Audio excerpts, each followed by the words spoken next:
Hey, what's up, y'all? What's poppin'? It's D. Let's react to this video by the Filmy. This is 90 Day Fiance moments that went too far. I've been meaning to watch this show for the longest. I heard it's hilarious, but I never got around to watching it. But you're about to see these moments that went way too far. Let's see what they say. Let's watch.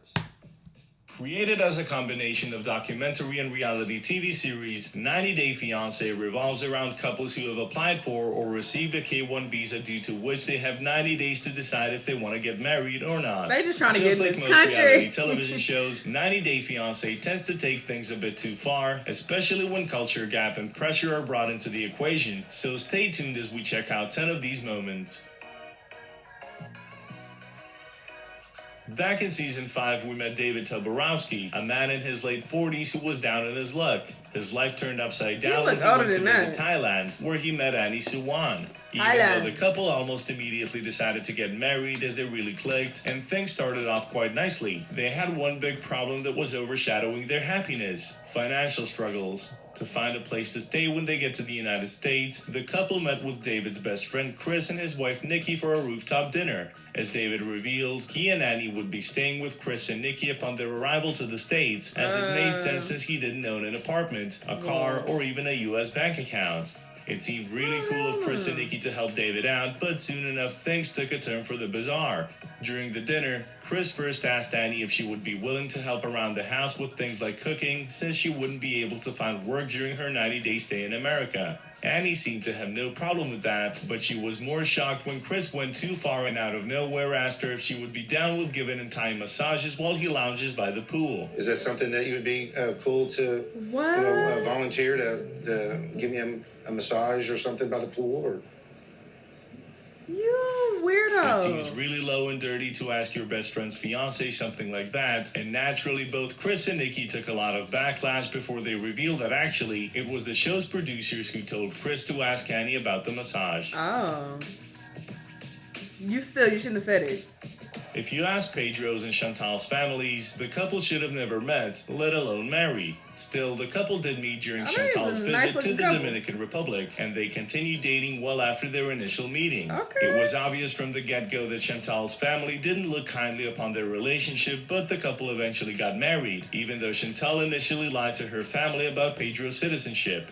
What followed is a whole lot of friction and conflicts, many of which were the result of miscommunication and cultural differences that never ceased over the course of the show. But one particular family dinner takes the cake as things went too far. The dinner started off awkwardly enough, and after a couple of minutes of going through who said what to whom, who lies and who's telling the truth, things escalated and Pedro got into a physical fight with Chantal's brother River.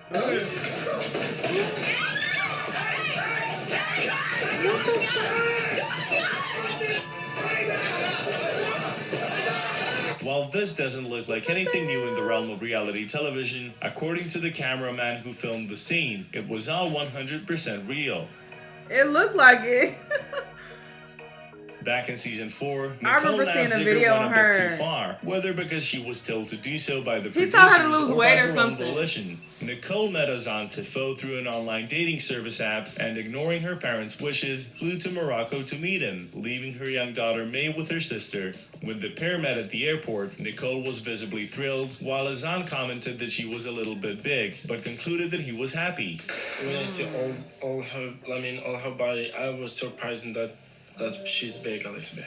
Still, when it came to showing affection you had in public, to know what she looked Azan like. tried to explain to Nicole that in his culture, it is not acceptable for unmarried couples to be physically affectionate.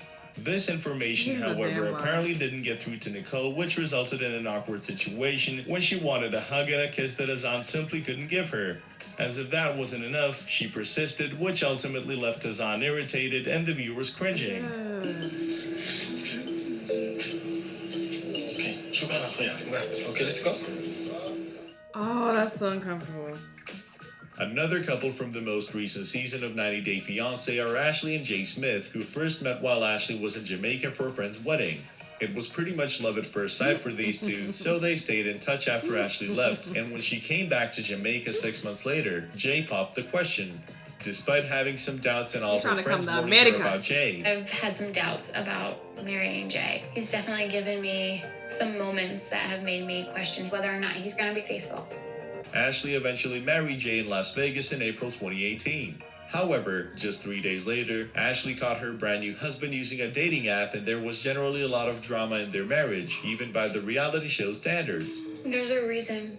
You obviously felt like you were missing something. Turned out I was just bored, and I would never let that happen again. You're bored.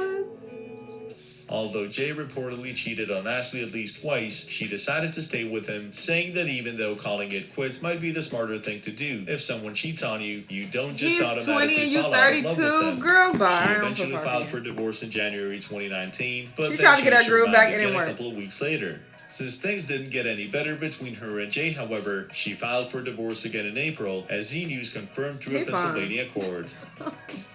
You should have known, girl. He's gonna get out here and start Paul wilding. Staley was definitely the weirdest person that appeared in the show, and after a short while, the viewers learned that the strange young man has an unsettling tendency to take things too far. It was all probably for a reason, as when he told his fiancée about his criminal background, he had a major freak out. After discussing his criminal record, confessing that he had spent time in jail, and revealing that he's an ex-arsonist, Paul became super creepy and apparently having some sort of a breakdown, jumped up and hurriedly started walking away. Soon enough, it became apparent that he wasn't just going for a walk to take a deep breath, as he began hyperventilating and started running away from both Karine and TLC's crew. I can't be with her. It's just not gonna work. What the fuck you doing? If the entire scene of him scuttling up a small hill wasn't disturbing, it would have been rather hilarious, but unfortunately that wasn't the case. These people on here are crazy. Larysa dos Santos Lima from Brazil and Paul Johnson from the United States met via an online dating site and eventually met up in real life in Mexico, where they spent 5 days together before flying to Rio de Janeiro to spend another 6 days, at the end of which Cole decided to propose. Larysa then moved to Las Vegas to live with him. You look great. Where are my flowers? Where's no my flowers, flowers, honey. I'm sorry. How was your flight? And his mother, but their relationship was already off to a pretty bad start, with Larysa hating pretty much everything about her new home and not getting along with Cole's family. You have a man paying for you. Your man pays for everything. Your man pays for everything. Because you don't do a thing right now. The two still got married within the 90 days, but unfortunately their marriage lasted only a few months. And despite being married for such a short amount of time, the couple managed to have numerous run-ins with the law due to their public fighting during those 4 months. Larysa was charged with misdemeanor domestic battery earlier this year on January 16th, after one such fight with Colt, which prompted him to file for divorce just a couple of days later, and their legal split was eventually finalized in March. Girl. We've already mentioned Paul and Karine, and no matter how bizarre and strange this guy was, TLC pushed it a bit too far in one aspect of their relationship. Apparently, Paul wasn't speaking much Portuguese, and Karine wasn't speaking much English, so their entire conversation went through a translation app. What's the problem? Since that seemed weird enough, fans of the show began questioning the authenticity of the translations that appeared on screen whenever the couple communicated, as most translation apps are not that accurate. The transcripts the viewers read on their screens appeared to be almost perfect, and fans were right to have their doubts, as it turned out that they were fake and edited by TLC later on. Damn.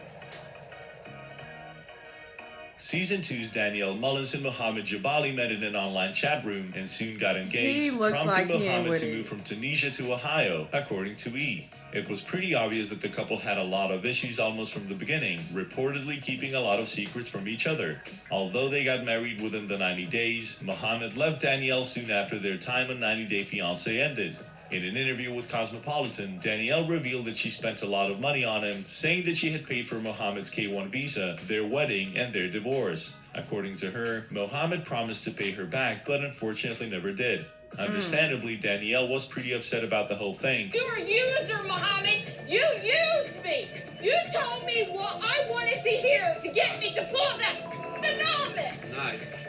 And in season 2 of the spin-off series 90 Day Fiancé, Happily Ever After, she actually tried to get Mohammed deported, which didn't work though. I've been trying to track him down for a while, and I finally found him. He's gonna have a visitor soon, and I'm finally gonna get some payback. She's shady as fuck. Just because you was stupid, don't do that. Reality television shows often go above and beyond to see things through and spice them up as much as they can, no matter what.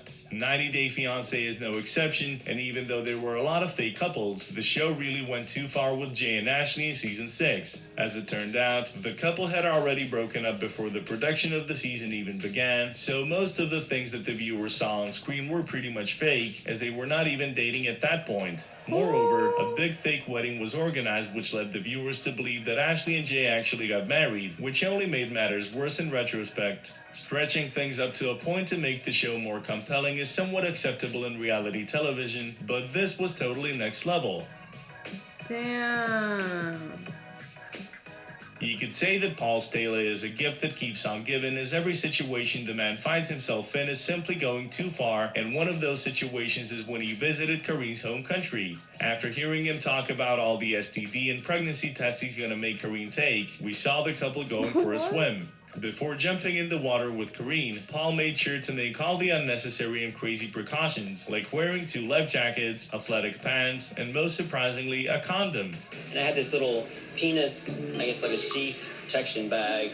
I put a condom on, have that to hold that on. Definitely no one, nothing swinging at my penis. While taking care of things like that is in most cases the right thing to do, Paul definitely took things too far in this instance. This show is a hot mess. I don't know if I even want to watch it at this point. Like, they got, you know, blatant fake ass storylines. I mean, most reality TV is fake, but don't get caught. Don't be sloppy with it. But this was definitely interesting. Y'all let me know what y'all thought about this video, and if you watched the show, let me know if it's worth watching. But let me know what y'all thought. Let me know what other videos you want me to react to, and I'll see you in the next one. Bye!